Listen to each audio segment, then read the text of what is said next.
बिस्मिल्लाहिर्रहमानिर्रहीम। अस्सलाम वालेकुम नाज़रीन इकराम, मैं हूं मखदूम शहाबुद्दीन और आप देख रहे हैं मेरा फेसबुक और यूट्यूब चैनल। उम्मीद करता हूं आप सब लोग बखैर वाफियत होंगे और जहां भी होंगे अपने अहले खाना समेत खुश भी होंगे और महफूज भी। 10 मई 2025 हफ्ते का दिन, पाकिस्तान ने भारत के परखच्चे उड़ा दिए हैं और भारत के खिलाफ जो पाकिस्तान ने ऑपरेशन लॉन्च किया है, पूरी दुनिया को इस एक ऑपरेशन ने हिलाकर रख दिया है। और पाकिस्तान ने जब रिटेलिएट किया है तो जो हमने कहा था कि पूरी दुनिया देखेगी, पूरी दुनिया ने देखा है। पाकिस्तान ने जो भारत के ठिकाने निशाना बनाए हैं उसके सबूत भी मेरे पास हैं। ऑपरेशन बयानुम मरसूस है, इसकी एक्सक्लूसिव और इनसाइड डिटेल्स। इसकी तैयारी कितने दिनों से जारी थी, ये अचानक नहीं हुआ, इसकी पूरी भरपूर तैयारी थी and we were just waiting for the right time.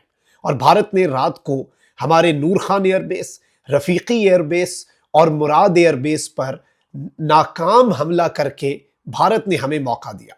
और उस वक्त फिर जब ये फाइनल डिसीजन हुआ कि जो तैयारी हमने कर रखी है इसे एग्जीक्यूट करना है, उसके बाद ये सूरत हाल बनी है और भारत का जो नाकाबिले तलाफी नुकसान हुआ है और इसकी कंफर्मेशंस आ रही हैं with footages, with visual evidences, वो इंपॉर्टेंट है।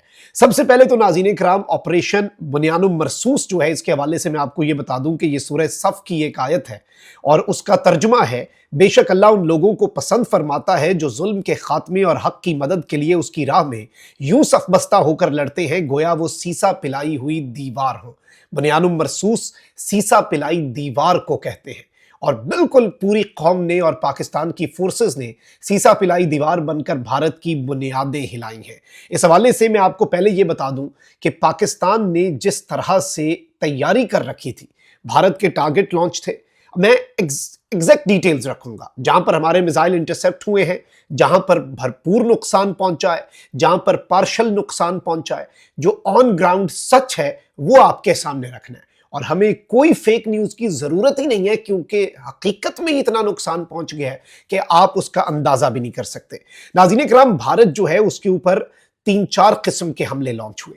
एक जानिब पाकिस्तान का फतेह-1 मिसाइल जो है वो लॉन्च किया गया और जिस तरह से ये लॉन्च किया गया, इसकी वीडियोस जारी की गई और फजर के टाइम उसके बाद फिर दिन में लगातार ऐलानात करके और वीडियोस के साथ, जिन वीडियोस में देखा जा सकता है कि हमारा जो जवान है वो ये कह रहा है कि ये पठानकोट के लिए तोहफा जा रहा है, ये फलानी जगह पर तोहफा जा रहा है। अच्छा, मेरे लिए जो सबसे इमोशनल मोमेंट्स हैं, देखें नन्हे हमारे बच्चे शहीद हुए, हमारे इनोसेंट सिविलियंस शहीद हुए और पाकिस्तान ने जो जवाबी वार किया है जिसमें पाकिस्तान ने फतह-1 जो मिसाइल लॉन्च किया है, शहीद पाकिस्तानी बच्चों के नाम किया है और पाकिस्तान ने इस सब के अंदर ये तस्वीर भी जारी की है जिसमें जो मिसाइल्स जब लेकर जा रहे थे तो उसमें उन सब शहीदों के जो पिछले दिनों में भारत की जारियत का निशाना बने, उनके नाम दर्ज थे। यानी ये अपने शहीदों के नाम किया है और ये हमारे शहीद बच्चों का बदला था जो भारत से ले लिया गया है। इसमें 2-3 चीजें हुई हैं, साइबर अटैक्स भी हुए। उससे पहले भारत के मरकजी ग्रिड स्टेशन पर एक साइबर हमला हुआ अचानक से और ये आपको लगता है कि एकदम तैयारी हो गई।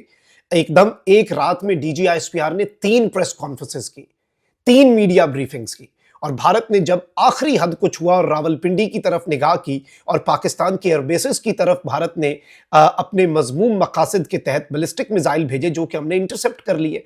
पाकिस्तान ने बेशतर मिसाइल इंटरसेप्ट करके तबाह किए, कुछ जो स्नीक इन करने में कामयाब हुए पाकिस्तान ने उन्हें जब वो लोकेशंस पे पहुंचे वहां पर नाकारा कर दिया और कोई नुकसान जो है वो अल्हम्दुलिल्लाह पाकिस्तान का नहीं हुआ।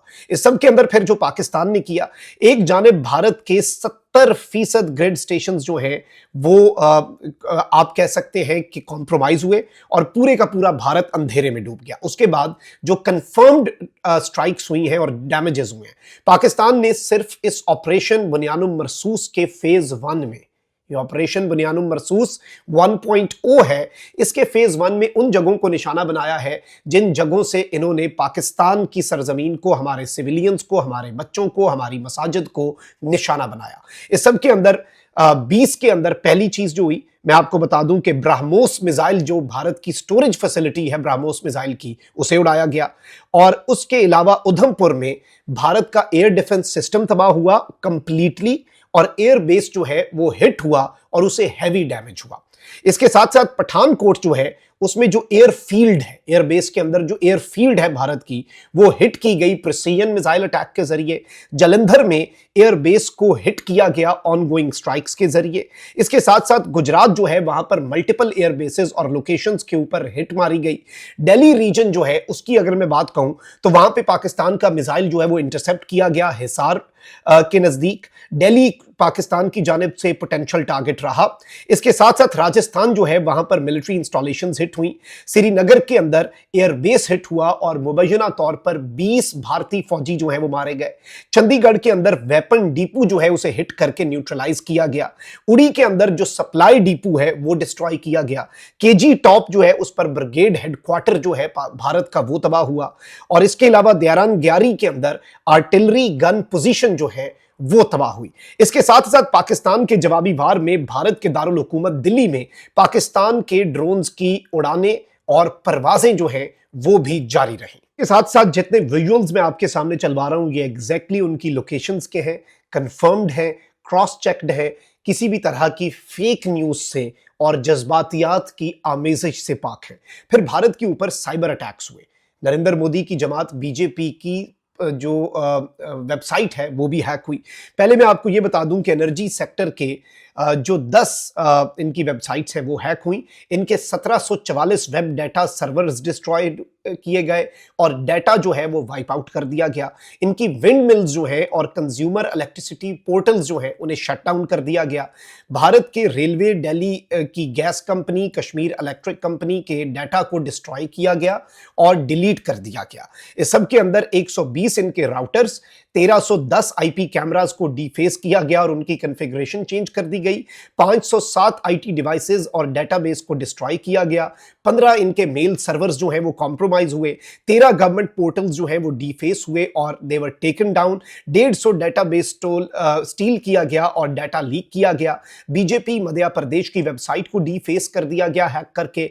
110 कॉर्पोरेट सेक्टर की वेबसाइट्स को डीफेस किया गया और 3 न्यूज चैनल्स जो हैं वो भारत के डीफेस किए गए। यानी डीफेस का मतलब ये होता है आप हैक करके अपनी तस्वीर लगा देते हैं या उसका ऊपर से चेहरा जो है वो बिगाड़ देते हैं, उसकी अपीयरेंस जो है वो खराब कर देते हैं।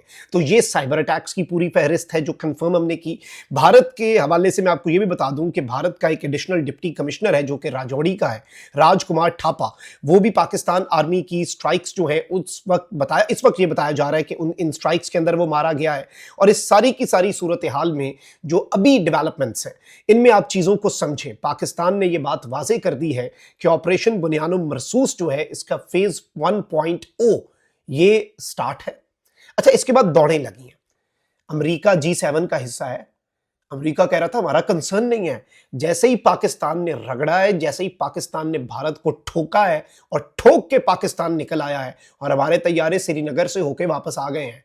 और डॉग फाइट की डिटेल्स मैं अगले व्लॉग में आपके सामने रखूंगा। एक और बहुत बड़ी डॉग फाइट हुई है और उसमें तैयारों के हवाले से डिटेल्स जैसे जैसे कंफर्म होंगी वो मैं आपके सामने एक्सक्लूसिवली अपडेट करूंगा। पाकिस्तान ने बाय द वे वजीर आजम ने जो नेशनल कमांड अथॉरिटी है उसकी मीटिंग भी बुला ली है और ये एटमी हथियार और एटमी हमला जो है उसके हवाले से इंपॉर्टेंट होती है। अच्छा, अब G7 ममालिक कह रहे हैं फौरी डी एस्केलेशन की जरूरत है, फौरी। अच्छा, पाकिस्तान की तैयारी पूरी थी और जो हमने तस्वीर भी अपने शहीदों के नाम के साथ जारी की, आपको लगता है कि ये 10-15 मिनट का फैसला है? मुकम्मल तौर पर हम तैयार थे। और कल जो DGISPR ने इंटरनेशनल मीडिया को एक बात कही थी और पाकिस्तान ने अपनी एयर स्पेस भी बंद कर दी थी आज 12 बजे तक, मुकम्मल पूरे पाकिस्तान की, और कराची एयरपोर्ट को भी इवैक्यूएट करा लिया पूरा सारा। अचानक से पाकिस्तान ने वारदात डाली है भारत के साथ, और मैं इसे वारदात ही कहूंगा क्योंकि उन्हें अंदाजा नहीं था।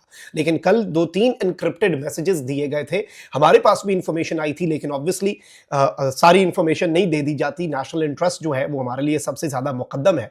और भारत के साथ जो हो गया है, भारत के वहमो गुमान में भी ना था, भारत के किसी भी तरह से वाइल्ड इमेजिनेशन जो है उसके अंदर भी नहीं था। और ऑपरेशन बुनियानुम मरसूस का जो फेज 1 है उसने मुकम्मल तौर पर भारत को हिलाकर रख दिया और भारतीय मीडिया खुद भी इसकी तस्दीक कर रहा है।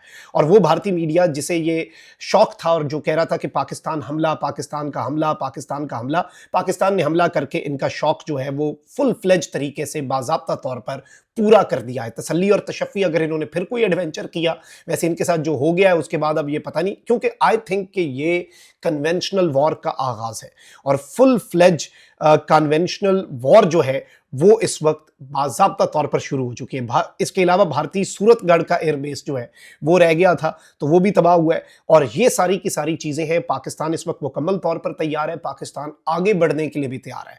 पाकिस्तान ने इस वक्त भारत के साथ जो किया है, भारत के साथ जो हो गया है, ये अनप्रेसिडेंटेड है और इस पर पूरी कौम को मुबारक हो कि पाकिस्तान कामयाबी से, और हमारे फतह 1 मिसाइल जिस तरह से इनके ऊपर दागे गए हैं, इन्हें याद रहेगा, करीब करीब भूलेगा नहीं।